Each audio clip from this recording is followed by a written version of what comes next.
দেখুন একের সঙ্গে অপরের সম্বন্ধ রয়েছে। এই যে ভক্তির জগৎ, ভক্তের সঙ্গে ভগবানের সম্বন্ধ থাকবে, তবে ভক্তি সম্পূর্ণটা সম্পূর্ণ হবে।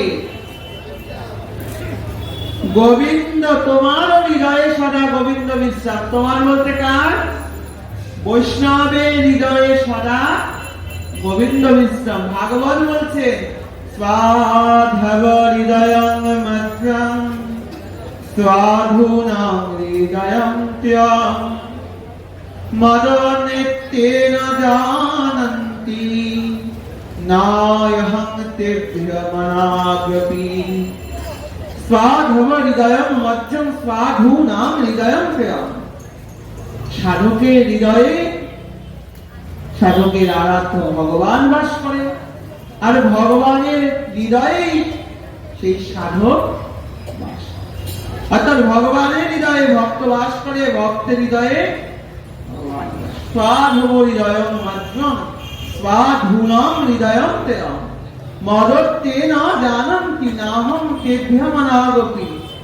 দুর্বাসা ঋষিকে ভগবান বলছেন, দুর্বাসা আমি আমার ওই প্রিয় ভক্ত ব্যতীত আমি জগতের অন্য কাউকে জানি না। ওই ভক্তের আনন্দেতে আমার আনন্দ, আর ভক্তের দুঃখে আমার। এখানে কিন্তু সব ভক্তের কথা বলেন নাই, বলেছেন ওই ভক্ত। এই যে একটা অব্যয় আছে, কোন একটা বিশেষ প্রকারের ব্যক্তিকে বোঝানোর জন্য ওইটাকে বোঝানো। ওই বিশেষ ভক্ত, যে ভক্তের সেই বিশেষ ভাব ভক্তি রয়েছে, সেই ভক্তের হৃদয়ে আমি সর্বদা বিশ্রাম করি।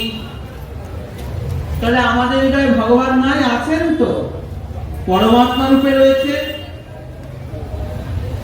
পরমাত্মা রূপে ভগবান রয়েছেন প্রত্যেকটা জীবের মধ্যে, কিন্তু সেই পরমাত্মাকে চেতনশীল করতে হবে ভগবত প্রেম ভক্তি। এই যে অমৃত, এই অমৃতকে আস্বাদন করতে হলে আগে নিজের হৃদয়ের মন্দিরটাকে অমৃতময় করতে।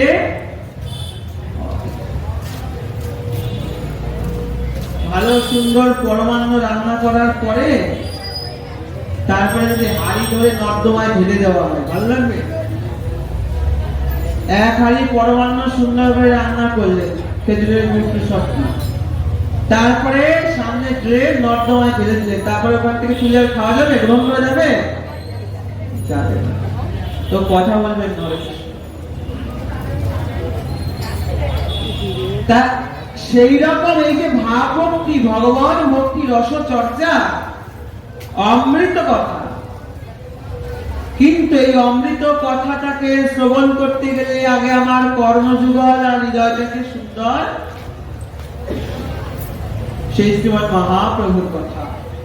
এখানে চৈতন্য চরিত্র অমৃতের সঙ্গে তুলনা করলেন। শ্রীমৎ মহাপ্রভুর যে চরিত্র, মহাপ্রভু জগতে 48 বছর ছিলেন আমরা সকলেই জানি, কিন্তু দুর্ভাগ্য আমাদের এটাই যে আমরা রাধা কৃষ্ণকে যতভাবে চিনি, যেভাবে চিনি, শ্রীমৎ মহাপ্রভুকে আমরা সেইভাবে কেউ চিনি না। এটা আমাদের দুর্ভাগ্য।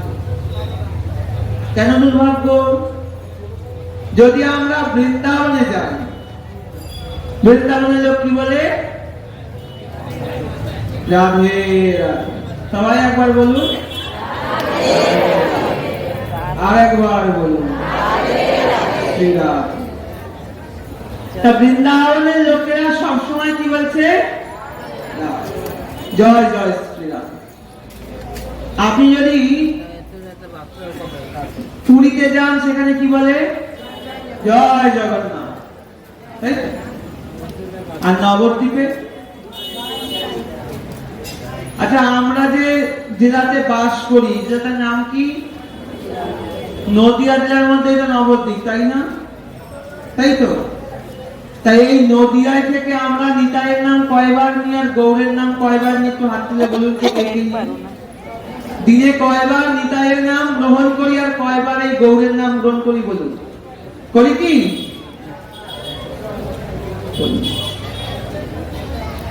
কিন্তু এই যে 84 কোষ ব্রজমণ্ডল, তিনটে রাজ্য নিয়ে শ্রীধাম বৃন্দাবন। উত্তরপ্রদেশ, রাজস্থান আর হরিয়ানা, এই তিনটে রাজ্য নিয়ে 84 কোষ বৃন্দাবন। এই 84 কোষ ব্রজমণ্ডলের আপনি যে কোনাতেই যাবেন, যেখানেই যাবেন, রাধা নাম ধ্বনি ছাড়া আপনি আর অন্য কিছু শুনতে পাবেন না। কিন্তু নদিয়ায় আমরা কয়জন লোক সেই নিতাই গৌরকে চিনতে পেরেছি? কি দুর্ভাগ্য আমাদের। এই জন্য হরিকথার মধ্যে গৌরের কথা আমাকে শুনতে হবে। পদাবলী কীর্তন শ্রবণ করতে আসবেন, দেখবেন পদাবলী কীর্তনিয়া প্রথমে কি কীর্তন করে? গৌর চন্দ্রিকা কীর্তন। কেন? ওই যে পদাবলী কীর্তনিয়া বসে আছে, গৌর চন্দ্রিকা কেন করবে? কারণ এই গৌর ছাড়া জগতে এই যে কদিন পরে যে হরিনাম হবে, যদি আমার সচিনন্দন নবদ্বীপে উদিত না হতো, তাহলে এই হরিনামের আসর আজকে এখানে বসতো না। আর এই যে মায়েরা সব এখানে বসেছেন হরিকথা শুনতে, এই মায়েরাও আপনাকে ওই হরিকথা শোনার সুযোগ পেতেন। আমার সচিনন্দন শ্রী গৌরসুন্দর জগতের সকলকে অকাতরে প্রেম দান করেছেন। এই জন্যই তো বলেছেন বৈরাগ্য বিদ্যা নিজ ভক্তি যোগম শিক্ষার্থ মেক পুরুষ পুরাণ। শ্রীকৃষ্ণ চৈতন্য শরীর ধারী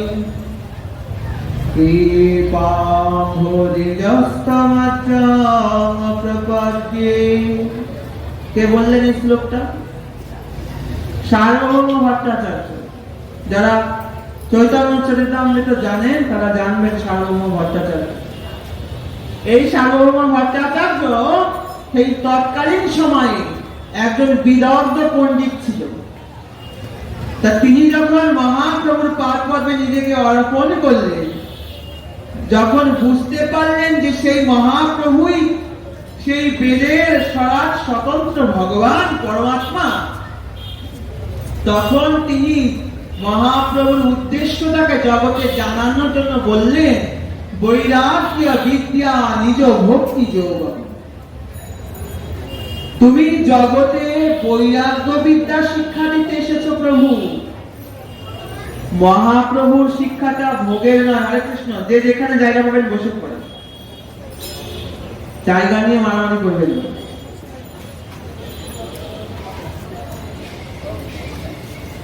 তুমি জগতে বৈরাগ্য শিক্ষা দিতে এসেছো। মহাপ্রভুর শিক্ষাটা ভোগের শিক্ষা নয়, ত্যাগের শিক্ষা। বুঝতে পারছেন? ত্যাগ আর তিতিক্ষা ব্যতীত মহাপ্রভুর কৃপা লাভ করা যায় না। যদি রঘুনাথ দাস গোস্বামী পাদের চরিত্র আমরা অনুধাবন করি, যদি আমরা সনাতন গোস্বামী পাদ, রূপ গোস্বামী পাদের চরিত্র অনুধাবন করি, গৌর পার্শ্বগণের চরিত্রকে অনুধাবন করি, তবে জানতে পারবো যে মহাপ্রভু জগতে বৈরাগ্য শিক্ষা দিতে এসেছে, ভোগের শিক্ষা দিতে আসেন নাই। ভোগ মানে অশান্তি। ভোগের পরেই দেহে রোগ এসে উপস্থিত হবে। বুঝতে পারছেন? যে যত করবে ভোগ, তার শরীরে তত বাঁধবে রোগ। এই জন্য সার্বভৌম ভট্টাচার্য জানালেন বৈরাগ্য বিদ্যা নিজ ভক্তি যোগম। তুমি জগতে বৈরাগ্য বিদ্যা দান করতে এসেছো, বৈরাগ্য শিক্ষা দিতে এসেছো। কি করে? নিজ ভক্তি যোগ, নিজের ভক্তি যোগ দ্বারা নিজে আচরণ করে এত যাবৎ কাল পর্যন্ত যত অবতার এসেছে জগতে, যে ভগবান এসেছে, কেউ ওই বৈরাগ্য বিদ্যা আচরণ করে জগৎকে দেখান নাই। দেখেছেন? দেখান। আমরা যখন পড়াশোনা করেছি স্কুল লাইফে, মাস্টারমশাই মুখে যদি একটা অঙ্ক বলে যায়, সেটা ছাত্রদের বুঝতে সুবিধা হবে না বোর্ডে লিখে লিখে করে দিলে পরে বুঝতে সুবিধা হবে? কোনটা? লিখে দিলে পরে বুঝতে ওই জন্য কলিযুগের ভগবান জানে কলিযুগের মতিচ্ছন্নজি শুধু বিপথেই ধাবিত হয়, তাই না? সুপথে আমরা কেউ যাই না, সবাই বিপথেই ধাবিত হয়। এই জন্য তিনি করুণা করে বললেন এদেরকে আর উপদেশ করলে হবে না, এদেরকে একেবারে আচরণ করে দেখিয়ে দিতে হবে। তা আচরণ করার পরেও তো আমাদের কোনো পরিবর্তন আছে কি? এই এত বছর ধরে আমরা পাঠ কীর্তন শুনছি, আমাদের কি বিন্দুমাত্র কোনো পরিবর্তন হয়েছে চিত্তে? ভাগবত কথা শোনার প্রধান উদ্দেশ্য হচ্ছে আমার হৃদয়ে যে অবগুণ আছে, খারাপ গুণগুলো আছে, আমি যে খারাপ, আমার যে নীতি আদর্শ, এই যে সরলীপুর বশীভূত হয়ে যে খারাপ আচরণ করছি, তার থেকে নিজেকে আস্তে আস্তে বার করার জন্যই ভাগবত কথা। আরে ভক্ত তো পরে হব, আগে তো ভদ্র হওয়ার প্রয়োজন আছে, আছে না? তা আমরা তো কোনো ভদ্রই হতে পারে নাই। ভদ্র যদি না হই ভক্ত কি করে হব? শালীনতা যদি না শিখলাম, বৈষ্ণব সমাদর যদি না শিখলাম জগতে, তাহলে আর কি হয়? পাঠ কীর্তনে এসেও আমরা সেই বাড়ির গল্প লাগি, করি না? স্থানকাল পাত্রের বিচারটা আগে শিখতে হবে, যে কোন স্থানে গেলে কিরকম আচরণ করা আমার কর্তব্য। এই কর্তব্য জ্ঞান শিখতে হবে। তাই এই সার্বভৌম ভট্টাচার্য বলতে, তুমি বৈরাগ্য বিদ্যা নিজ ভক্তি যোগম শিক্ষার্থ মেঘ পুরুষ পুরাণ, তুমি পুরাণ পুরুষ, অর্থাৎ পুরাণে বেদে যাকে ভগবান রূপে ঘোষণা করা হয়েছে তুমি সেই পুরুষ। তুমি জগতে নিজের ভক্তি আচরণ দ্বারা জগৎকে সেই শিক্ষা প্রদান করছো, সেই ভক্তি দান করছো, তাই আমি তোমাকে পুনঃ পুনঃ প্রণাম করি। সেই মহাপ্রভুর কথা যদি আমরা শ্রবণ করি, তবে আমরা মহাপ্রভুর করুণাকে লাভ করতে পারবো, না হলে সেই করুণা কোনদিনও কোনো কালে লাভ করতে পারবো না। এখন মহাপ্রভুর করুণা লাভ করতে গেলে, মহাপ্রভুকে চিনতে হলে, পরে মহাপ্রভুর সম্বন্ধে জানতে হলে, মহাপ্রভুর সম্বন্ধে রচিত গ্রন্থ অবধারণ করতে হবে। তা মহাপ্রভুর সম্বন্ধে যেসব গ্রন্থগুলো লেখা হয়েছিল তৎকালীন সময়ে, মহাপ্রভুর সম্বন্ধে সর্বপ্রথম যে গ্রন্থটি লেখা হয়েছিল সেটি হচ্ছে চৈতন্য মঙ্গল। এই চৈতন্য মঙ্গল লিখেছেন লোচন দাস ঠাকুর, নরহরি চক্রবর্তী ঠাকুর, নরহরি সরকার মহাশয়ের শিষ্য লোচন দাস ঠাকুর। তাই লোচন দাস ঠাকুর তিনি একদম গণ্ড মূর্খ ছিলেন, পড়াশোনা জানতেন না। লোচন দাস ঠাকুরকে তার শ্রী গুরুদেব নরহরি সরকার ঠাকুর বলছেন, তার গৌর অনুরাগ দেখে, তার গৌরের প্রতি ভালোবাসা দেখে বললেন যে আমাদের আচার্যগণ যে বললেন না যে সরবের চারি দর্শন করিয়া অধ্যায়ন, সে যদি গৌরাঙ্গ নাহি মানে বৃথা তার অধ্যায়ন লোচন বিহীন জন, অন্ধের দর্পণে কি বা কাজে। বললেন এই কলি যুগে, এই যে যুগের বৈশিষ্ট্য আছে, এই কলি যুগে বাস করে চারি বেদ সর দর্শন, ছয়খানা দর্শন শাস্ত্র আছে আমাদের বৈষ্ণব জগতে। এই যে দর্শন শাস্ত্র জীব গোস্বামী পাদের লেখা, চারি বেদ অধ্যয়ন করার পরেও যদি সে মহাপ্রভুকে না মানতে পারে, মহাপ্রভুকে ভগবান বলে স্বীকার না করে, বৃথা তার অধ্যয়ন। এই যে তার সবকিছু সব পঞ্চাশ্রম হয়ে যাবে। এই যে এত 7 দিন 8 দিন ধরে আমাদের এখানে যে হরিনাম হবে, নাম শুনতে হবে, রোজ এখানে এসে যদি আমরা হরিনাম শ্রবণ করি, যদি এই 1 মাস এই যে যাবৎকাল আমাদের এখানে পাঠ কীর্তন হচ্ছে, রোজ যদি শ্রবণ করি, রোজ যদি ভগবান রাধা গোবিন্দের সেবা পূজা করি, রোজ যদি জগন্নাথের সেবা পূজা করি, যদি মহাপ্রভুকে না জানতে পারলাম, কোন জানাই আমার সার হবে না, কোন জানা সার হবে না। বলে রাখিস, আমাদের 17 তারিখ এখানে মহাপ্রভুর পাদুকা আসবে, সকলে আসবেন দর্শন করতে। 17 তারিখ মা বিষ্ণুপ্রিয়ার সেবিত সেই পাদুকা শ্রীমৎ মহাপ্রভু ধামেশ্বর মন্দির থেকে আসবে। আপনারা নবদ্বীপে সবাই গেছেন? কে কে গেছেন একটু হাত তোলেন তো দেখি। বাইরে বাবারা কেউ যান নাই নবদ্বীপে?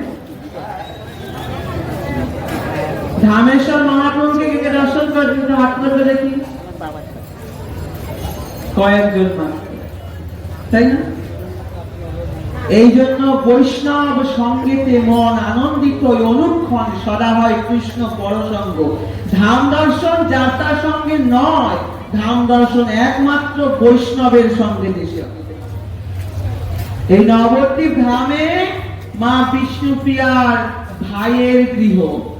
মা বিষ্ণুপ্রিয়া দেবী সেই ভাইয়ের গৃহে অবস্থান করে সেই মহাপ্রভুর আদেশে সেই মহাপ্রভুর বিগ্রহ সেবা করতেন। সেই বিগ্রহ অদ্যাবধি এখনো সেবিত হচ্ছে। আপনারা নবদ্বীপ ধামে গেলে পোড়ামাতলা থেকে একটু আগে গেলে দর্শন করে আসবেন। সারা জীবন শুধু ওই দেহতত্ত্ব নিয়েই ছুটে বেড়ালাম, ভগবত তত্ত্ব সম্বন্ধে আর জানতে ইচ্ছা করল। ভগবানকে জানার চেষ্টা করুন, আচার্যগণের কথা শুনুন। তত্ত্বকথায় মত্ত হইলে ধর্ম যাবে রসাতল। বেশি জানা ভালো নয়, বুঝতে পারলেন? কলিজীব তো অল্প অল্প জানা ভালো, তাদের শ্রদ্ধাটা বেশি ভালো থাকে। বেশি জেনে গেলে পরে কি হয়? প্রেসার কুকার হয়ে গেছে। যদি ডাল বেশি করে দেন আর যদি জল কম দেন আর আগুন জ্বালিয়ে দিয়েছেন, একসময় কি হবে? বাস্ট হয়ে যাবে। তা আপনার যদি ধারণ ক্ষমতা না থাকে আর যদি শুধু গিলতেই থাকেন এক সময় হরে কৃষ্ণ নিতাই গৌর হরি বল হয়ে যাবে। ওই জন্য শ্রদ্ধা অবনীত চিত্তে অল্প অল্প সাধু সঙ্গের মাধ্যমে শ্রবণ করতে। নামের দ্বারাই সবকিছু লাভ করা যায়। কলিযুগে একমাত্র নামই শ্রেষ্ঠ, নামই ভজন, নামই আরাধ্য। মহাপ্রভু জানিয়েছেন আমাদের, লোকের মুখের কথা নয়, তোমার মহাপ্রভুর মুখের কথা। যখন মহাপ্রভু বঙ্গদেশে গেলেন, কাশী মিশ্র জিজ্ঞাসা করেছিলেন, সাধ্য সাধন তত্ত্ব কিছু নাহি জানি, চৈতন্য ভাগবত খুলে দেখবেন। সব তত্ত্ব কৃপা করি বলতো আপনি। প্রভু, আমি অনেকদিন ধরে ভাবছি যে আমি কিভাবে ভজন করব, কার কাছে এই ভজনের উপদেশ গ্রহণ করব।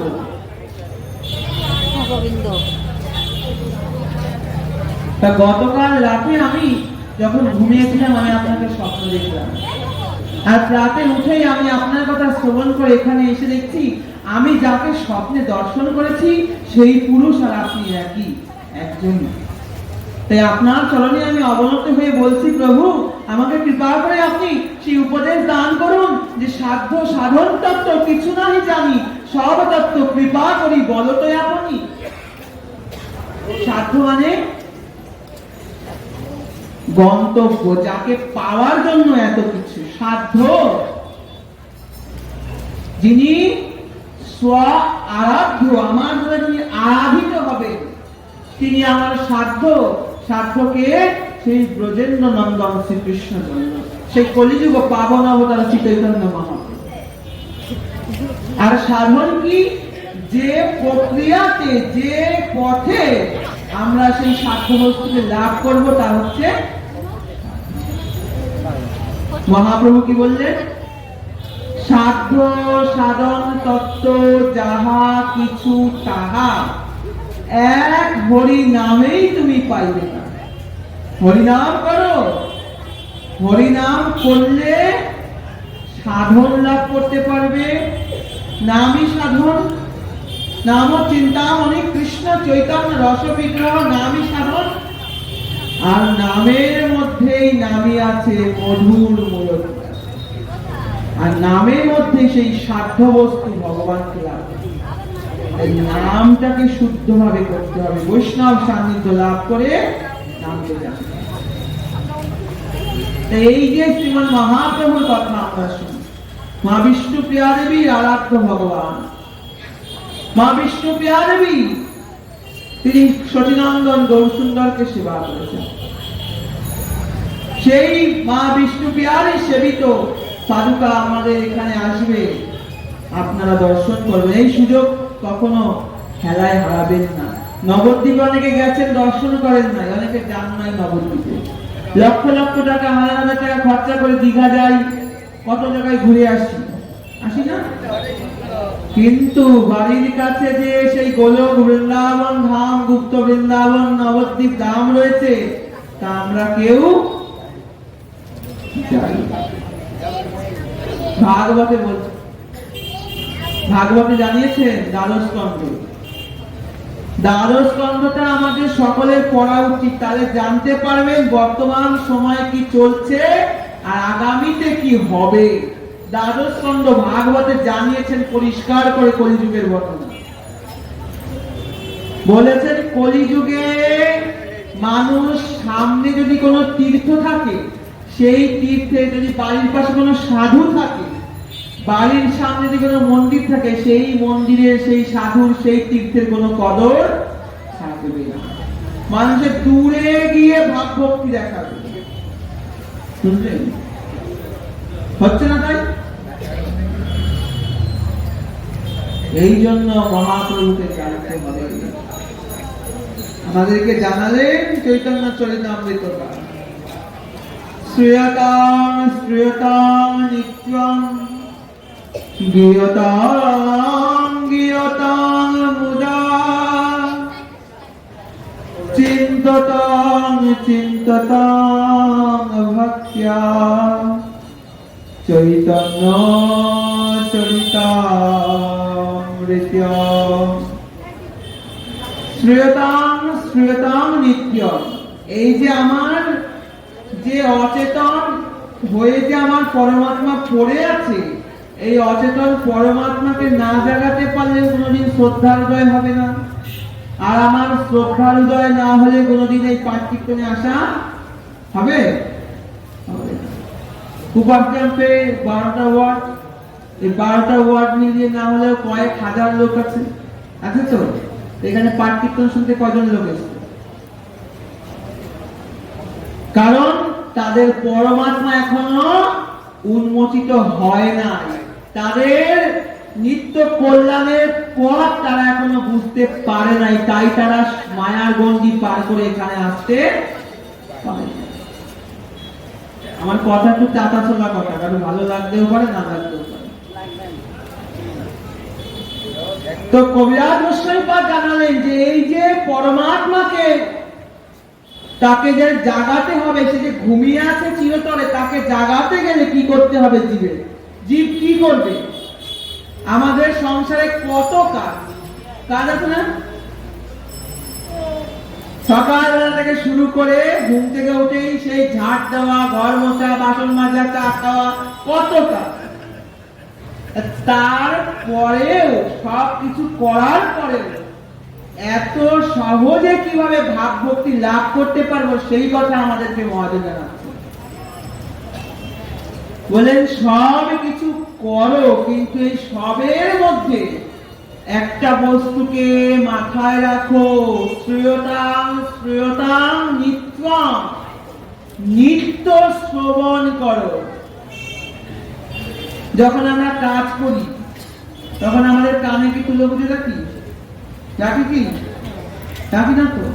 তাহলে কাজ করতে করতে শুনতে কি আমাদের কোনো অসুবিধা আছে? আজকাল মোবাইল আছে, ভাগবত কথা ইউটিউবে ছেড়ে দেন, ভগবত কীর্তন ছেড়ে দিয়ে কাজ করুন আর কথা শুনুন। এই জন্য বললেন শ্রেয়তাম শ্রেয়তাম নিত্য, সব সময় নিত্য নিত্য শুনতে হবে। এই নিত্য মানে কিন্তু প্রতিদিন নয়, এই নিত্য মানে প্রতিক্ষণ শুনতে হবে। প্রতি ক্ষণে ক্ষণে শুনতে হবে। শ্রীয়তাং শ্রীয়তাং নিত্যং গীয়তাং গীয়তাং মুরা। এই শ্রবণ করার পরে তারপরে মুখটাকে বন্ধ রাখলে হবে না। কাজ করছেন, মুখ দিয়ে তো কাজ করছেন না। এবার ওই যে কীর্তন শুনছেন, শোনার পরে মাঝে মাঝে যদি পাঠ শোনেন, তাহলে মাঝে মাঝে হরে কৃষ্ণ, নিতাই গৌর, হরি বল, জয় রাধে বলতে হবে। এবং ওই যে হরি কথা শুনলেন, অপর একজনকে সেই কথা কীর্তন করতে হবে। ওই জন্য বললেন শোনার পরে গীয়তাম গীয়তাম মুদা, শোনার পরে সেই কথা গান করতে হবে। বলেন গান করার পরে কি করব? বলে গান করার পরে আপনাকে চিন্ততং চিন্ততং নিত্যং, তারপরে ওই যে হরি কথা শুনিলেন, এই যে আজকে পাঠে এসে যে হরি কথা শুনছে, এরপরে তাকে চিন্তন করতে হবে রাতে বালিশে মাথা দিয়ে, যে আমি যে আজকে হরি কথা শুনলাম, আমি যে এত পাঠ কীর্তন শুনছি, আমার মধ্যে কেন পরিবর্তন আসছে না। এই জন্য বললেন চিন্ততং চিন্ততং নিত্যং চৈতন্য চরিতামৃতম। নিত্য চিন্তন করতে হবে। যদি চিন্তা করতে পারি তবে আমার কল্যাণ হতেই হবে, না হলে কল্যাণ হবে না। তা কার কথা চিন্তা করব? ভগবানের কথা চিন্তা করব।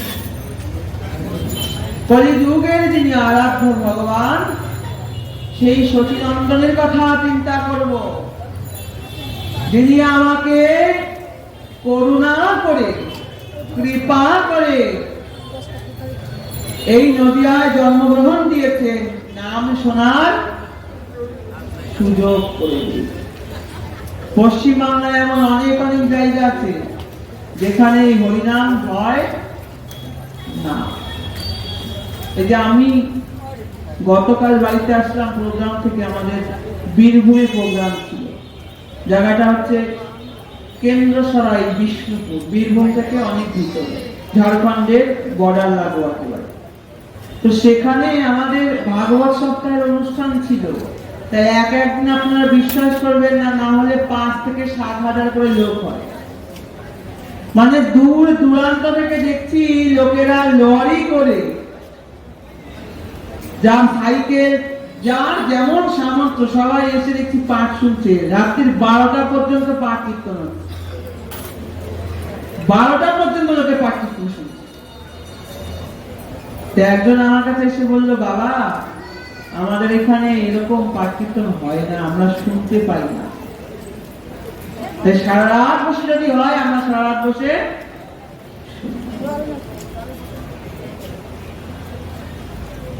যে খেলায় রতন হারায় না মন, হরি হরি বল বদনে। খুব সহজে পেয়ে গেছি বলে তার মূল্য দিতে আমরা শিখি না। অমূল্য সম্পদ যদি খুব সহজে লাভ করা যায় না, সেই তার প্রতি কোনো কদর থাকে না। তাই খুব সহজে লাভ করেছি তো, তাই জন্য আর মূল্য দিতে পারছি না। নিত্যই ভগবত কথা শুনতে হবে, তবে আমার কল্যাণ, না হলে কল্যাণ হবে না। এই জন্য কলিযুগে একমাত্র আরাধ্য সেই সচিনন্দন গৌরসুন্দরের কথা আমাদেরকে স্মরণ করতে হবে। তার কথা শুনতে গেলে যে সকল গ্রন্থ তাকে নিয়ে লেখা, সেই সকল গ্রন্থকে আমি যদি পড়তে পারি পড়তে হবে, না পড়তে পারলে গুরু বৈষ্ণবের কাছে গিয়ে শুনতে হবে। চৈতন্য মঙ্গলের কথা বলছিলাম। চৈতন্য মঙ্গল, চৈতন্য ভাগবত, চৈতন্য চরিতামৃত, লঘু ভাগবতামৃত, চৈতন্য চন্দ্রামৃত, চৈতন্য অষ্টকম, কত গ্রন্থ রয়েছে মহাপ্রভুর সঙ্গে। আমাদের তো কোনো ধ্যান ধারণা নাই। আরে বৈষ্ণব জগৎ, আমাদের একটা সাধারণ ধারণা আছে, বৈষ্ণবরা শুধু কি করে বলবো, আমাকে তো একজন বলছে বৈষ্ণবের পেট নয় মস্ত এক চারি, সকাল হলে খোঁজ করে মহোৎসব কোন বাড়ি। বুঝলেন? এটা আমাদের এরকম ধারণা বৈষ্ণব মানে কাজকর্ম নেই, সাধু হয়েছে, খোল পিটিয়ে খায়। সাধু হয়ে দেখো, সাধু হওয়ার কি জ্বালা। সাধু হয়ে দেখো বাবা, সাধু হওয়ার কি জ্বালা।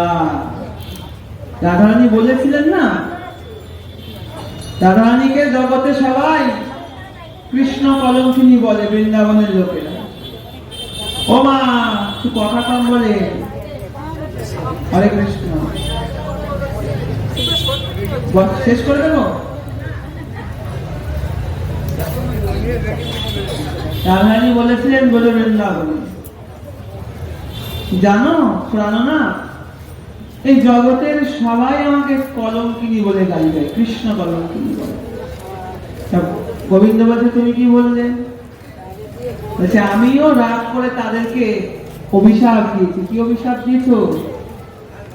বলে আমার কথা কবে যে আমার মতন হবে সে, কহিলাম এই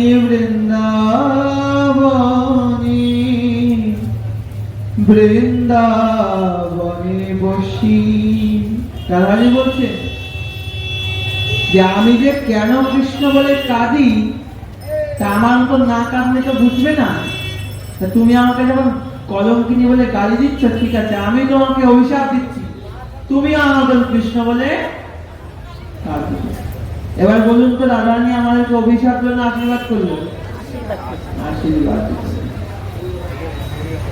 বৈষ্ণবগণও আশীর্বাদ করেন। বৈষ্ণবকে যদি আপনি উপদেশ ব্যঙ্গ বিদ্রুপ করেন না, তো বৈষ্ণবগণ বলে তোরা আমার মতন হয়ে দেখ, তবে বুঝবি যে সংসার পরিত্যাগ করে গৌর গোবিন্দের পাদ পদ্মকে আশ্রয় করলে, ভগবান পাদ পদ্মকে গ্রহণ করলে কি আনন্দ লাভ করা।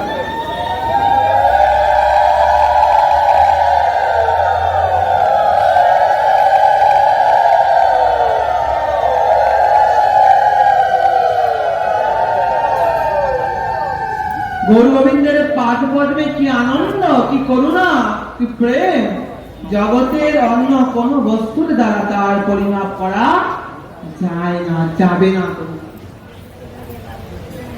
যিনি এই প্রেম সাগরে ডুব দিয়েছেন, যিনি জেনেছেন, তিনি বুঝতে পারেন।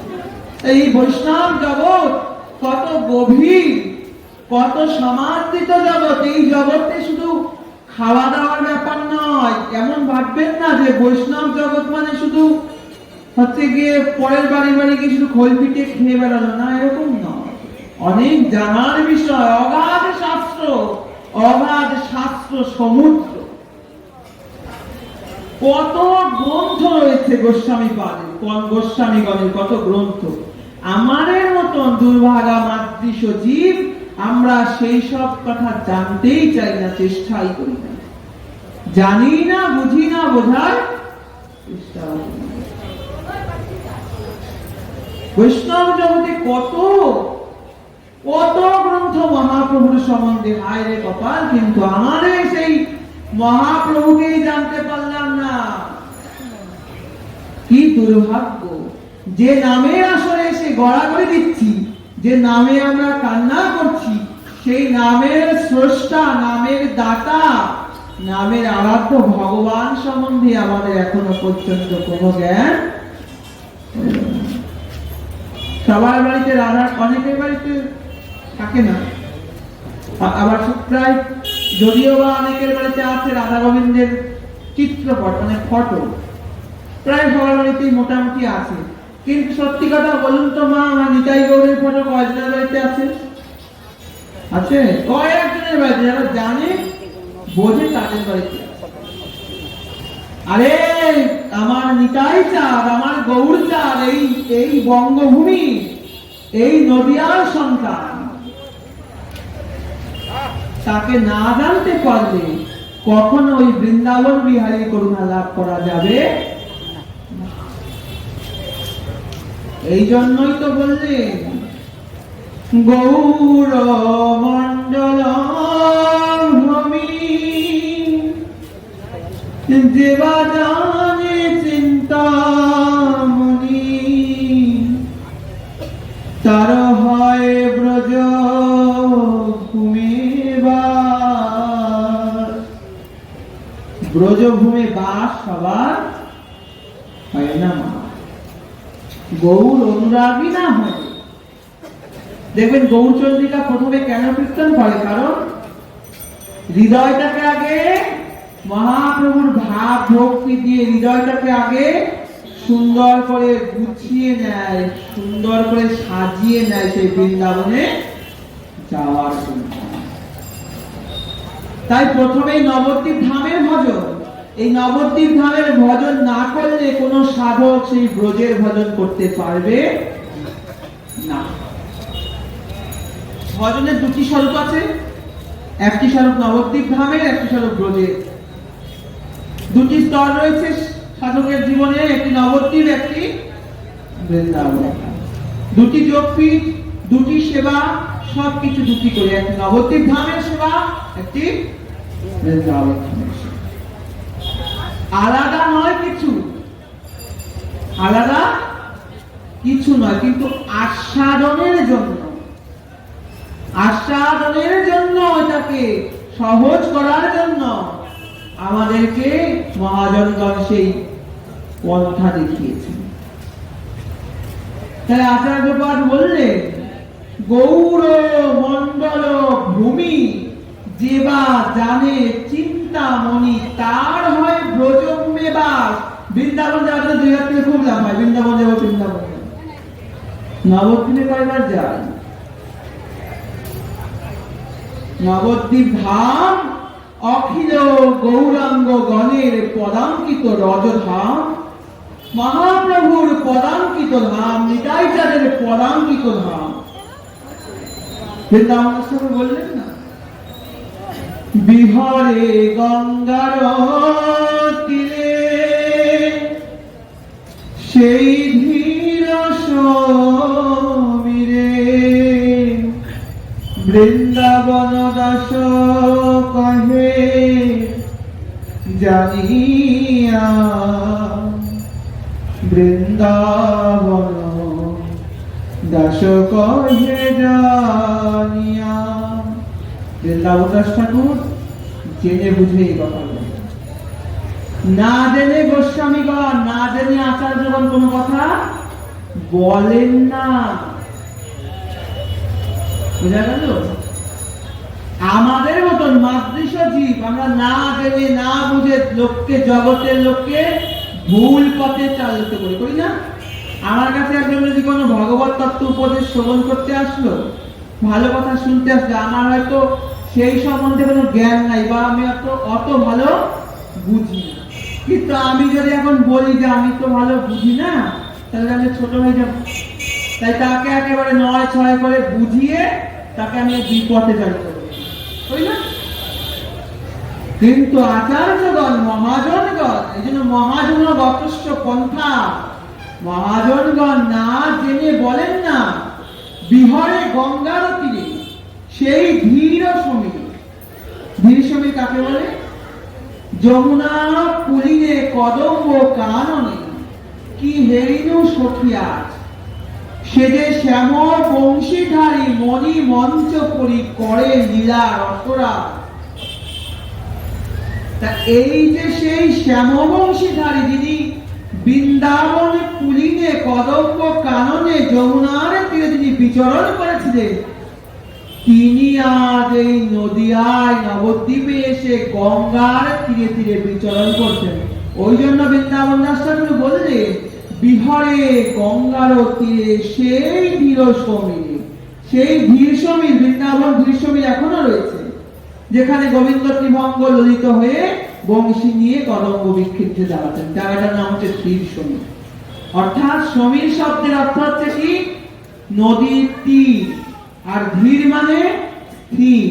নদীর তীরে যেখানে স্থির হয়ে ভগবান ত্রিভঙ্গ ললিত বামে বৃষভান রাজনন্দিনীকে নিয়ে দাঁড়িয়ে যুগল রূপ দর্শন দিতেন, সেই স্থানটির নাম হচ্ছে কৃষ্ণ। তা সেই ধীর সমীরে এই গঙ্গার তীরে সেই গোড়ায় তিনি দাঁড়িয়ে জগৎজীবকে করুণা করছেন। জানতে পারছি আমরা, জানার চেষ্টা করি কি করেছি? নবদ্বীপ ধামে ওইদিকে মায়ের একটু টাকাই নাহলে মায়ের রাগ করবে। নবদ্বীপ ধাম মন্ডল পরিক্রমা হয় কি মাসে জানেন? এই দোলের আগে আগে হয় পরিক্রমা, বুঝলে? এই দোলের আগে যখন নবদ্বীপ ধাম পরিক্রমা হয়, একবার কৃপা করে যাবেন, দেখবেন সারা পৃথিবী থেকে লোক আসছে শুধু এই নবদ্বীপ ধামকে দর্শন করার জন্য। না দেখলে আপনারা চিন্তাও করতে পারবেন, এখান থেকে নবদ্বীপের 200 টাকা লাগে না। আমাদের কত টাকা? 200 টাকা লাগে না। আমাদের এমন দুর্ভাগ্য, আমরা এমন মায়া জালে ফেসে গেছি যে সামনে বৃন্দাবন, নবদ্বীপ আর বৃন্দাবনের মধ্যে কোনো পার্থক্য নাই। দেখার পার্থক্য, ভাবনার পার্থক্য। সেই নবদ্বীপে গৌরমন্ডল পরিক্রমায় আমাদের যাওয়ার সৌভাগ্য হয় না। আমরা কি দুর্ভাগ্য না? নবদ্বীপ মন্ডল পরিক্রমায় যাবেন, এই 16 ক্রোশ নবদ্বীপ ধাম ও ব্রজমন্ডল, এই নবদ্বীপ ধামকে দর্শন করলে, নবদ্বীপকে তার রজ অঙ্গে ধারণ করলে গৌর ভক্তি, গৌর কৃপা লাভ হয়। গৌর কৃপা ব্যতীত আজকে মহাপ্রভুর কথা কেন আমাদের আলোচনার বিষয়?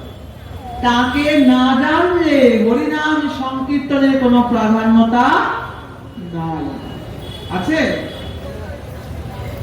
যে মা সন্তানকে জন্ম দেয়, সেই সন্তান যদি মাকে অস্বীকার করে, তার জন্মের কোনো সার্থকতা আছে কি? আছে? এদিকে কি মায়েরা কি বোবা নাকি? নাই। তাই যিনি হরিনাম জগতে আনলেন, জগৎবাসীকে দান করলেন, তাকে না জানলে পরে সার্থকতা আছে কি? জানতে হবে। শ্রীমান মহাপ্রভুর করুণাকে ধারণ করতে হবে, মানুষ হতে পারবে। গৌর অনুগামী যারা ছিলেন, গৌর পার্শ্বদগণ যারা ছিলেন, প্রত্যেকেই গৌরকেই সেবা করেছেন। তুমি চলে যাও বর্ধমানে নরহরি সরকার ঠাকুর, তিনি মহাপ্রভুকে সেবা করেছেন। চলে যাও আমাদের নরহরি ঠাকুর, তারপরে মুকুন্দ দাস কবিরাজ, প্রত্যেক গৌর পার্শ্বদ। নরহরি যিনি করুণা করে জগতে গৌরের করুণাকে দান করেছেন, তিনিও গৌর সেবা করেছেন। মা বিষ্ণুপ্রিয়া দেবী, তিনিও গৌর সেবা করেছেন। মজার বিষয় যে এই যে গৌর উপাসনা, যে গায়ত্রী মন্ত্র, গৌর সুন্দরের যে আরাধ্য মন্ত্র, এই মন্ত্র পূর্বে কিন্তু ছিল না। এটা জানবে যারা দীক্ষিত বা যারা জানেন, এই মন্ত্র পূর্বে ছিল না। ওই কৃষ্ণ মূল মন্ত্র দিয়েই গৌরের আরাধনা হতো। মা বিষ্ণুপ্রিয়া দেবী জগতে এই গৌর উপাসনার জন্য এই গৌর মন্ত্রকে প্রচার করলেন। সেই মা বিষ্ণুপ্রিয়ার সেবিত ধামেশ্বর মহাপ্রভু দর্শন করবেন। আগেকার দিনে মায়েরা দেখেছেন এখানে নজর করতো না, করতো তো। এখনকার মায়েরা তো করে না, করে কাপড়ই পরে না, তো নজর পড়াতে। এখনকার সভ্য সমাজ তো, আগেকার দিনের সমাজটা অসভ্য ছিল, এখনকার দিনের সমাজটা হচ্ছে সভ্য সমাজ। এখনকার দিনে দেখবেন পুরুষের দেহ দেখবেন যেমন ঢাকা ঢোকা থাকে, আর নারীর দেহ যত পারে দেখবেন সব খোলা মেলা। হরে কৃষ্ণ। ওই জন্যই জগতে এত অনাচার, এত অত্যাচার, দুদিন পর পরই জগতে এখানে ওখানে এত ঘটনা ঘটছে। আমরা দায়ী, আমরা নিজেরা দায়ী। আমার কন্যা যদি আমার সামনে অশ্লীল আচরণ করে, তার পিতা হয়ে উচিত নয় কন্যাকে শাসন করা? তার পিতা যদি বাজার থেকে নোংরা পোশাক যদি মেয়ের জন্য কিনে নিয়ে এসে যায়, তা মেয়ে পড়তে বাধা। সমাজ উচ্ছন্ন চলে যাচ্ছে। আগে আমাকে যে বললাম ভক্ত পরে হবে, ভক্ত পরে করা, ভদ্র আগে হন, জগৎকে আগে ঠিক করে। এই জন্য যে মা বিষ্ণুপ্রিয়া দেবী, তার কথা তো আমরা জানি না, মহাপ্রভুর কথা যদিও বা জানি, বিষ্ণুপ্রিয়া দেবীর কথা জানি, শুধু জানি মা বিষ্ণুপ্রিয়া নিমাইয়ের ঘর দিচ্ছে। যখন মহাপ্রভু সন্ন্যাস গ্রহণ করে চলে যান, তখন মা বিষ্ণুপ্রিয়া দেবীর 14 বছর বয়স। কত বছর? 14 বছর বয়স। সনাতন মিশ্রের কন্যা, অত সুন্দর লাবণ্যময়ী সুঠাম নারী, 14 বছরের সুললনা। এদিকে তার স্বামী গৃহ পরিত্যাগ করে কোথায় গেছে? সন্ন্যাস নিয়ে চলে গেছে। এখনকার দিনে কি করতো? কয়টা কেস করতো? ঠিক আছে, যে মা বিষ্ণুপ্রিয়া দেবী কি, এই হচ্ছে সনাতন ধর্মের নারীর আদর্শ, ভারতীয় সংস্কৃতির আদর্শ এটা। মা বিষ্ণুপ্রিয়া দেবী বলছেন যে তিনি তো জগৎ কল্যাণের জন্য বেরিয়েছেন, জগৎ কল্যাণের জন্য গেছেন। আমি যদি তার ভজনে সহায়তা করতে পারি, তাহলে আমারও জীবন। গৌর সুন্দরে চলে যাওয়ার পরে মা বিষ্ণুপ্রিয়া দেবীর এমন বিরহ দশায় এসে উপস্থিত হলো, বিষ্ণুপ্রিয়া চরিত্র থেকে আমরা পাই। এইসব কথা চৈতন্য চরিতামৃতে পাবেন না, কারণ যখন চৈতন্য চরিতামৃতে দেখবেন মহাপ্রভুর সম্বন্ধেই লেখা হয়েছে, অন্যান্য সমস্ত মহাপ্রভুর পার্শ্বগণের সম্বন্ধে অত বিস্তার বর্ণনা করা হয় নাই। কারণ সকলে মানা করেছিলেন, লোকনাথ গোস্বামী পাদের কথা তো নাই, গোপাল ভট্ট গোস্বামীর কথা তো নাই। তারা বলেছিলেন যে আমাদের কথা যেন গ্রন্থে লেখা না। মা বিষ্ণুপ্রিয়ার চরিত্র জানতে হলে পরে আমাদেরকে ভক্তি রত্নাকর করতে হবে, মা বিষ্ণুপ্রিয়ার চরিত্র শ্রবণ করতে হবে, পড়াশোনা করতে হবে। বাবা, শাস্ত্র জানতে হলে, ভগবানকে জানতে হলে ধৈর্য নিয়ে তার সম্বন্ধে পড়াশোনা, গবেষণা করতে হবে। এই মা বিষ্ণুপ্রিয়া গৌর অনুরাগে বিরহে,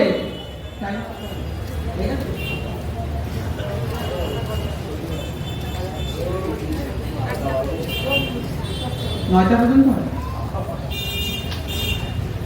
তো মা বিষ্ণুপ্রিয়া দেবী যখন গৌর অনুরাগে বিরহ দশায় এসে উপস্থিত হল, তিনি সব কিছু ছেড়ে দিয়ে কি করতেন? প্রত্যেক দিন তিনি একদম রাত্রিবেলায়, একদম নিশা থাকতে, যখন নবদ্বীপে কেউ বেরোতেন না, এখনো কিন্তু এই নিয়মটা আছে। আপনারা যদি নবদ্বীপ গ্রামে যান, এখনো ভোর প্রায় 3:30 থেকে, মানে ব্রহ্ম মুহূর্ত শুরু হলে সমস্ত সাধুগণ, এমনকি নবদ্বীপের মায়েরা মাথায় এতখানি ঘোমটা দিয়ে একটা কলসি নিয়ে ওই গঙ্গায় স্নান করতে আসে। স্নান করে এক কলসি জল ভরে নিয়ে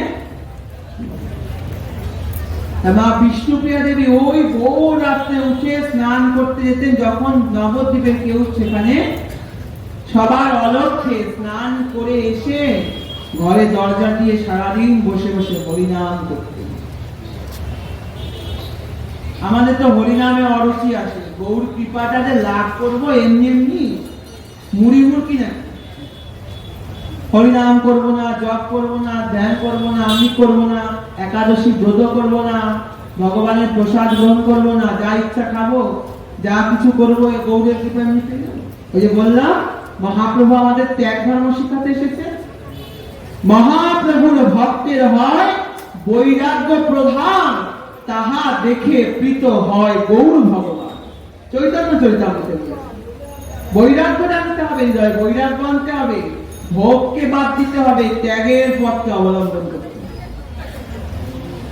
মহাপ্রভু জানিয়েছেন, ভালো না খাইবে আর ভালো না করিবে, অমানি মানদ হয়ে কৃষ্ণ নাম সদা যাবে, তবে আমার করুণা লাভ করতে পারবে, না হলে করুণা লাভ করা। মা বিষ্ণু প্রিয়া সারাদিন হরিনাম করে, একবার হরিনাম করে, হরে কৃষ্ণ কৃষ্ণ কৃষ্ণ হরে হরে, হরে রাম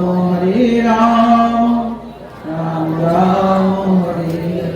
এই একবার হরিনাম করে আর একটা চালের দানা সরিয়ে রাখে। আমরা যেমন হরিনাম করি আর এক গুটি সরাই না, হরিনাম জপ করি গুটি সরাই না, আর মা বিষ্ণু প্রিয়া দেবী ওই একবার হরিনাম করে আর একটা চালের কণা একদিকে সরিয়ে রাখে, আর একবার হরিনাম করে আর একটা কণা সরিয়ে রাখে।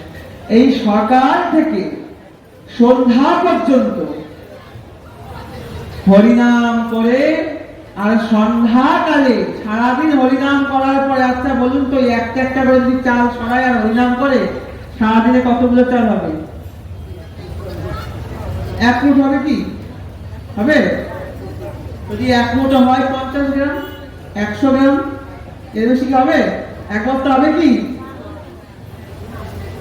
ওই যে এক মুঠ চাল রান্না করে আমার শ্রীমান মহাপ্রভুর ভোগ লাগিয়ে সেইখান থেকে প্রসাদ।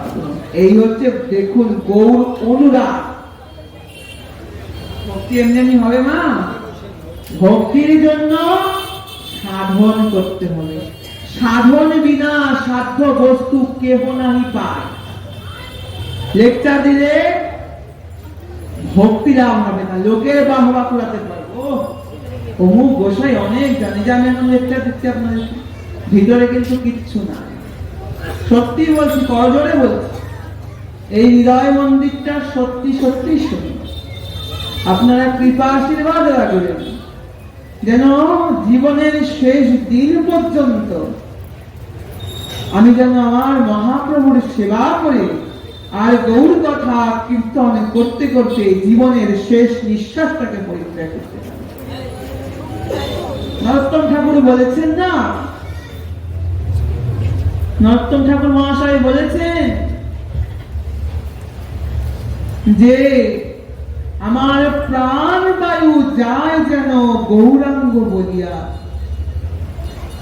আমার যে প্রাণবায়ু নির্গত হবে যেদিন আমি এই ভব সংসার থেকে চলে যাব, সেই দিন যেন আমার এই প্রাণবায়ু কোন মায়ার কথা না বলে, জগতের কোন ভালোবাসার মানুষের কথা না বলে, সেই দিন যেন আমার এই প্রাণবায়ু একমাত্র হা গৌর বলে যেন গৌর পাঠ করতে যেতে পারে।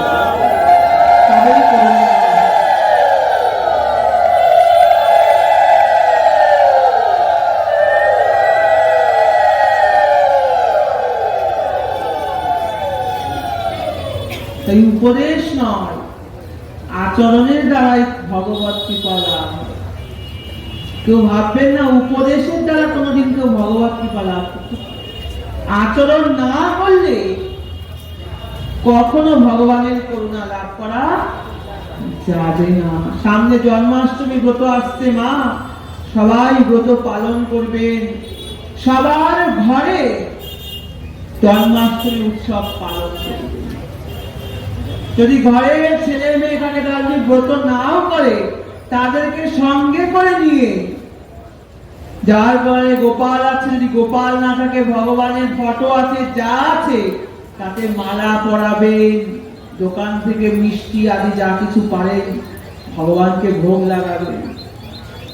কৃষ্ণচন্দ্র আমার ঘরের সন্তান, কৃষ্ণচন্দ্র আমার সনাতন ধর্মের আরাধ্য ভগবান, তাকে যদি আমরা আরাধনা না করি তা আমরা নিজেদেরকে সনাতনী বলে পরিচয় দিতে পারব না। প্রত্যেকে পালন করবে। এই মা বিষ্ণু প্রিয়া দেবী তিনি ওই প্রত্যেক দিনে রন্ধন করে সারাদিন পরে সন্ধ্যাবেলায় গোবিন্দের ভোগ গৌরের ভোগ লাগিয়ে সেই প্রসাদ গ্রহণ করতেন। শান্তিপুরে মহাপ্রভু আসলেন, সতীমাতা বললেন চলো বিষ্ণুপ্রিয়া, শান্তিপুরে নিমাই এসছে দেখে আসতে। মা বিষ্ণুপ্রিয়া বললেন মা, সন্ন্যাসীর মা থাকতে পারে কিন্তু সন্ন্যাসী কোন স্ত্রী থাকে না। জগৎ সংসারে যত নারী সবাই তার কাছে মাতৃ সমতুল্য, তাই জগতের সবাই তার মা হতে পারে কিন্তু তার স্ত্রী কেউ হতে আমি যাব না। মায়েরা যদি ভাগবত ভাবভক্তিকে ধারণ না করে জগতে কল্যাণ হবে না। এই যে আপনারা হরিকথা শুনছেন, শুনে আপনাদের সন্তানকে এই শিক্ষা দিয়ে তৈরি করুন, দেখবেন বৃদ্ধাশ্রম গুলো আস্তে আস্তে বন্ধ হয়ে যাবে। ভগবত জ্ঞানের আলোকে যদি আমরা সন্তানকে বড় করতে পারি, সন্তানকে ছোটবেলা থেকে হাতে মোবাইল না ধরিয়ে দিয়ে যদি হাতে ভগবত গীতা ধরিয়ে দিতে পারি, তাহলে ওই সন্তান বৃদ্ধকালে আমাকে ঠেলে বৃদ্ধাশ্রমে পাঠাবে না। প্রহ্লাদ মহারাজ যখন চলে যাচ্ছেন, স্বর্গরাজ এসেছেন তাকে নিতে, প্রহ্লাদ মহারাজ বলছে আমি একা যাব না, বিষ্ণুদেরা এসেছেন তা নিতে, আমার মা আগে যাবে। তাহলে আমি কেন? আরে আমার মায়ের জন্য তো আজকে আমি এই সরাসরি যেতে পারছি। মা যদি গর্ভে বসে আমাকে নিয়ে হরিকথা না শুনতো, আজকে কি আমি এইভাবে যেতে পারতাম? মা আগে যাবে। বলছে প্রহ্লাদ, তোমার মতন সন্তান যার গর্ভে আসে সেই মা কি আর এই জগতে পড়ে থাকতে পারে বললাম? তুমি দেখো তোমার অগ্রে, ওই দেখো তোমার মা পুষ্প বিমান করে বৈকুণ্ঠে পালিয়ে গিয়েছে।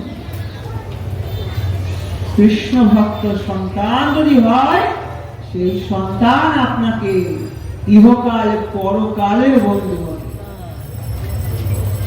ইহকালেরও বন্ধু হবে আর পরকালেরও বন্ধু। কৃষ্ণ ভক্তি আমাদের একমাত্র আরাধ্য। যখন মহাপ্রভুর বিরহ বেদনা সইতে না পেরে মা বিষ্ণুপ্রিয়া দেবী শ্রবণ করলেন যে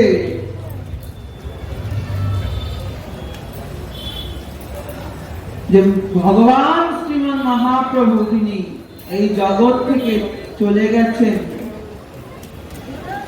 মা বিষ্ণুপ্রিয়া তিনি বিরহে কাতর হয়ে ওই ধামেশ্বর মন্দিরের মধ্যে প্রবেশ করেছেন। যেই মন্দিরে প্রবেশ করেছেন আর বাইরে থেকে দেখবেন আজও ধামেশ্বর মন্দিরে আপনারা যান, আগেকার দিনে সেই বড় বড় খিড়কির দরজাগুলো হয় না, শাল কাঠের বড় বড় দরজা, ওই দরজাটা একদম ধাপাস করে দরজা বন্ধ হয়ে গেল।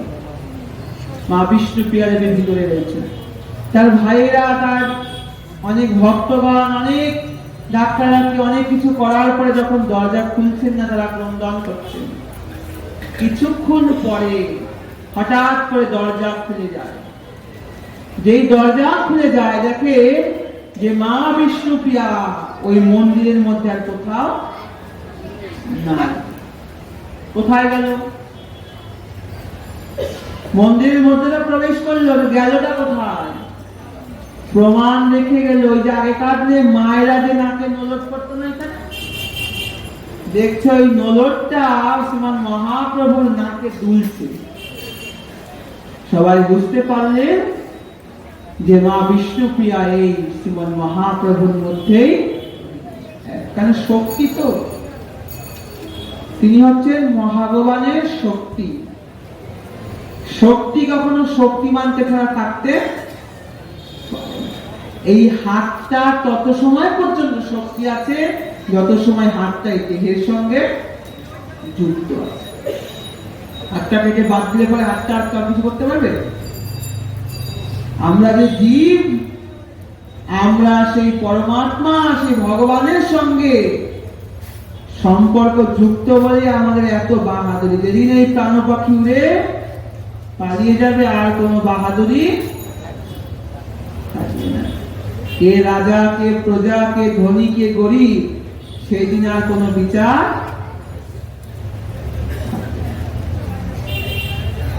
আজও সেই ধনেশ্বর মন্দিরে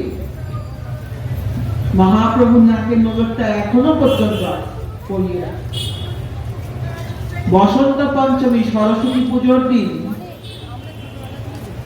সরস্বতী পুজোর দিন মা বিষ্ণুপ্রিয়া দেবীর আবির্ভাব। ওই দিন এই মহাপ্রভুকে বিষ্ণুপ্রিয়া রূপে সাজানো হয়। আপনারা যদি কোনো সুযোগ সৌভাগ্য হয় নবদ্বীপ ধামে দর্শন। এই গৌর কথা যে অমৃত, এই গৌর কথা যে ভবজীবের একমাত্র ঔষধ স্বরূপ, সে যে আস্বাদন করেছে সেই জানবে, অন্যের জানার কথা নয়। গৌর জানতে হবে। গৌর যদি হতো পাখি গো সখী, গৌর যদি হতো পাখি, নরহরি ঠাকুর বলছেন, আমি যতন করিয়া পুষিতাম তাহারে হৃদ পিঞ্জিরাতে রাখি। কত পর মহাজনের কীর্তন, কিন্তু আমরা কেউ, আমি দেখি আমাদের এইদিকে কোনো মহাজনী পদ কীর্তন কেউ করে না। এই ওই অমুক গান তমুক গান, কত রকমের গান গায়। মহাজনী পদ কীর্তন করতে হবে বাসুদেব ঘোষের পদ, নরোত্তম ঠাকুর মহাশয়ের অজস্র পদ, রতনদাস ঠাকুরের পদ, চণ্ডীদাস ঠাকুরের পদ। এই পদ কীর্তন করতে হবে, কারণ এই পদ কীর্তন গুলো তারা মরমে মরমে উপলব্ধি করে লিখেছে। জগতের কবি কি করে? জগতের কবি কল্পনার দ্বারা কোন কবিতা লেখেন, তাই না? বৈষ্ণব কবি তিনি হৃদয় মন্দিরে প্রাণ গোবিন্দকে ধারণ করে ওই হৃদয় মন্দিরে স্বয়ং লীলাকে দর্শন করে। আর এই চৈতন্য চরিতামৃত যখন কবিরাজ গোস্বামী পাদ লিখছেন, তখন কবিরাজ গোস্বামীর পাদের বয়স প্রায় 72 বছর। কত বছর? বলে চোখে ভালো দেখি না, হাত কাঁপে, হাতগুলো কাঁপে, কি করে লিখবো? বৈষ্ণব সমাজ বললেন, কবিরাজ গোস্বামী পাদ, আপনি মহাপ্রভুর সম্বন্ধে সবিস্তারে শাস্ত্র প্রমাণ দিয়ে গ্রন্থ লিখুন, আপনি পারবেন। কি করে লিখবো? আমার তো হাত কাঁপছে। তখন কবিরাজ গোস্বামী পাদকে জীব গোস্বামী চরণ উপদেশ করলেন, তুমি মদন মোহন দেবের কাছে গিয়ে প্রার্থনা করো। যাও মদন মোহনের কাছে। মদন মোহনের কাছে গেছেন তারা। মদন মোহন দেবের কাছে গিয়ে জীব গোস্বামী পাদ, হরে কৃষ্ণ, কবিরাজ গোস্বামী পাদ বলছেন, প্রভু আমি যে এই যে গ্রন্থ লিখতে যাচ্ছি, এই যে মহাপ্রভুর কথা, তোমার কথা লিখবো, তা আমার তো সামর্থ্য নাই, চোখে ভালো দেখি না, আমার হাত চলে না, কি করে লিখবো? যখন মদন মোহনের কাছে প্রার্থনা করে প্রণাম করেছে, মদন মোহনের থেকে একটা চরণের ফুল তার মস্তকে এসে পড়েছে। পূজারীগণ বললেন, কবিরাজ গোস্বামী পাদ, আপনাকে মদন মোহন কৃপা করেছেন, আপনি গ্রন্থ লিখুন।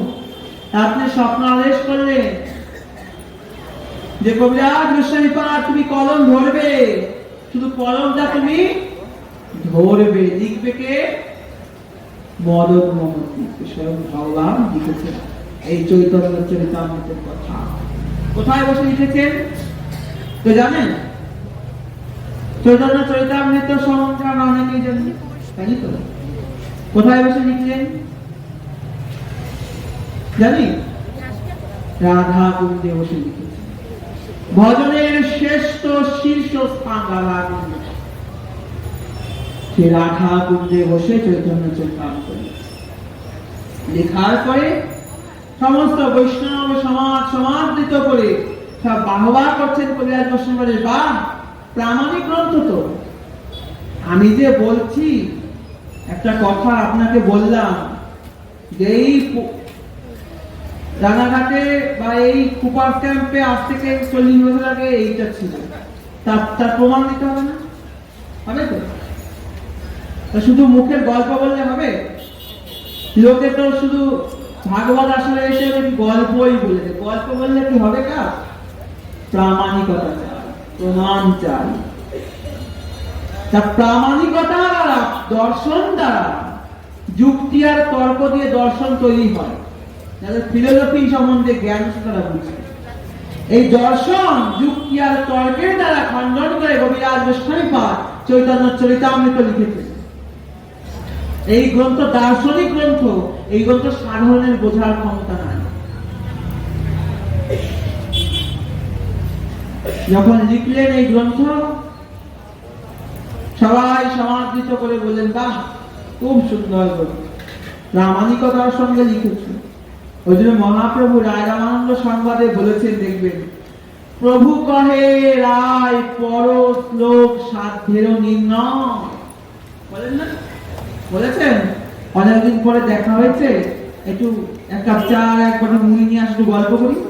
বলেছেন কি বললেন?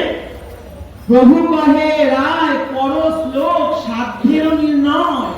এই বাংলা কথাগুলো বুঝতে হবে ভেঙে ভেঙে। রায়, তুমি শ্লোক পড়ো, সাধ্য নির্ণয় করতে গিয়ে, সাধ্য বস্তুকে বোঝাতে গিয়ে, সাধ্য বস্তুকে জগতে প্রকাশ করতে গিয়ে তার সম্বন্ধে গ্রন্থের শ্লোককে নির্ণয় করে আমাকে শোনাও। গল্প বললে আমি শুনবো। দেখবেন আপনি কোর্টে যাবেন, আপনি হাজিরা দিতে গিয়ে কোনো ব্যাপারে আপনি যাবেন, বাড়ির গল্প বললে শুনবেন? প্রমাণ ভিত্তিক কথা বলতে হবে আপনাকে। ওই জন্য মহাপ্রভু বললেন, প্রমাণ ভিত্তিক কথা বলতে, কোনো গাল গল্প করবে না এখানে। প্রভু কহে রায় পর শ্লোক সাধ্যেরও নির্ণয়। রায় কহে স্বধর্ম আচরণে কৃষ্ণ ভক্তি। প্রথম থেকে শুরু করলে সেটা আলাদা। এই জন্য গৌরের চরিত্র শুনলে এখানে কোনো লুকাচুরির ব্যাপার নাই। জলের মতন পরিষ্কার এবং পবিত্র, স্বচ্ছ। তার চরিত্র অমৃতময়। এই জন্যই কবিরাজ গোস্বামীপাদ বলেন, চৈতন্য চরিতামৃত, অমৃত স্বরূপ। যে অমৃত গ্রহণ করলে, এই যে ভবসমুদ্রে আমরা ঘুমিয়ে ঘুমিয়ে প্রায় মৃত সমান হয়ে গেছি, সেখান থেকে আমাদের ঘুম ভাঙবে। বোঝা গেল? যখন চৈতন্য চরিতামৃত লেখা হয়ে গেল, চারিদিকে সমাদৃত হয়ে গেল, এক শ্রেণীর লোক সবসময় তো থাকে হিংসা পরায়ণ। কবিরাজ গোস্বামীপাদের এই গ্রন্থ দেখে হিংসা করে, গ্রন্থকে চুরি করে বেঁধে লুকিয়ে রাখলেন গোবিন্দ মন্দিরে। বৃন্দাবন যারা গেছেন তারা গোবিন্দ মন্দির দর্শন করবে। এখন এদিকে গ্রন্থ আর খুঁজে পাওয়া যাচ্ছে না, সমস্ত বৈষ্ণব জগৎ উতাল পাতাল হয়ে গেছে। কি করবে? কোথাও গ্রন্থ পাচ্ছে না। এমন একটা সুন্দর গ্রন্থ দেখা হলো, যদি খুঁজে না পাই কিরকম লাগবে? কবিরাজ গোস্বামীপাদ করতে করতে রাত্রে মহাপ্রভু স্বপ্ন বললেন।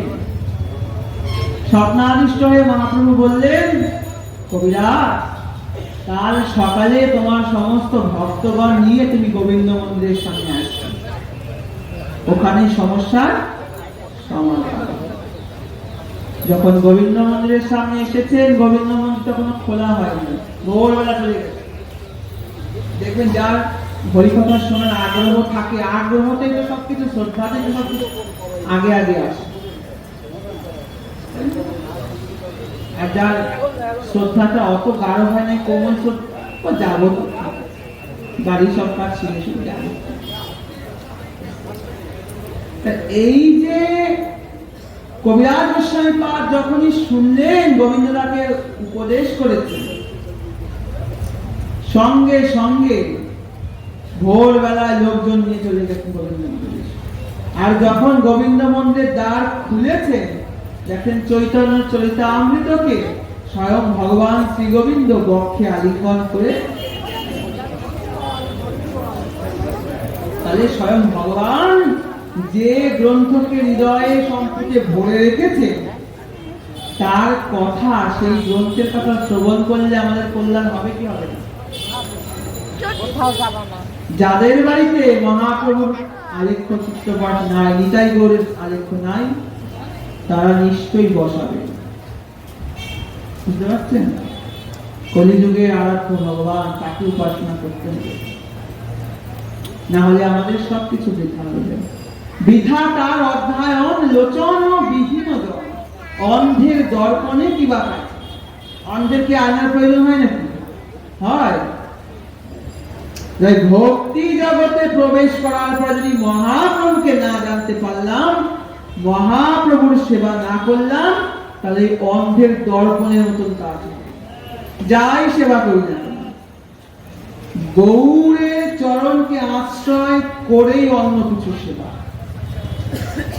না হলে সেবা হবে না। ওই জন্য রূপ গোস্বামীপাদ জানিয়েছে যে অনার্পিত চলিন চিরাত করুণায় অবতীর্ণ কলৌ শ্যামার প্রয়াত উন্নত উজ্জ্বল রস সাহস্তি হরি পুরট সুন্দর কদম্ব দ্যুতি সংকীর্তিত সদা হৃদয় স্কন্দরে স্ফুরতবহ শ্রী শচীনন্দনঃ। যার হৃদয় কন্দরে এই যে অনর্পিত চলিন চিরাত দান করেছেন মানুষ, দান করলে সবাই গ্রহণ করতে পারে কি? তাহলে অনর্পিত চলিন চিরাত করুণায় অবতীর্ণ করো, করুণা করে কলিযুগে অবতীর্ণ হয়ে অনর্পিত বস্তু অর্পণ করছে, তাই তো? তামার প্রয়াত উন্নত উজ্জ্বল রস স্বভক্তি শ্রেয়। আচ্ছা, গরম রসগোল্লা এখানে দান করছে 2 পিস করে, বড় বড় গরম রসগোল্লা। এখন যার সুগার আছে, হাই সুগার, ইনসুলিন নাই, সে খেতে পারবে? পারবে? লোভ লাগলেও খেতে। এই উন্নত উজ্জ্বল রস ও স্বভক্তি শ্রেয়ম, সেই উন্নত উজ্জ্বল রস দান করছেন তো হরি পুরত সুন্দর দ্যুতি কদম্ব সংগীতি, সেই গ্রহণ করতে পারবে যার হৃদয় কন্দরে। কন্দর শব্দের অর্থ হচ্ছে গুহা। এই হৃদয় গহ্বরে যিনি শচী নন্দনকে বসিয়েছে, যিনি গৌরকে গোড়া গোড়া গোড়া গোড়া গৌরকে বসিয়েছে, তিনি সেই উন্নত উজ্জ্বল রসকে ধারণ করতে পারবে, আস্বাদন করতে পারবেন, অন্য কেউ পারবে না। ওই জন্য ভাগবতে বললেন নিগম কল্পতরুর গরিতম ফলম সুখা মুখা অমৃত দ্রব সংযতম পিবত ভাগবত রসমালয়ম ভুবিকা রসিকা ভুবি ভাবুকা। রসিক এবং ভাবুক ভক্তই একমাত্র ভগবত রসজ্ঞানকে আস্বাদন করতে পারবে, অন্য কেউ পারবে। সেই ভাব ভক্তিকে ধারণ করতে গেলে আগে গৌর চরণে নিজের মাথাটাকে বিক্রি করতে হবে। মাথা বিক্রি না করলে গৌর চরণে নিজেকে আত্মসমর্পণ না, সময় হয়ে গেছে। গৌর চরণে করবো নাকি গৌর চরণে নিজেকে যদি না বিকাতে পারি, তাহলে আমার ভাব ভক্তি লাভ হবে না। ভাব তো আসবে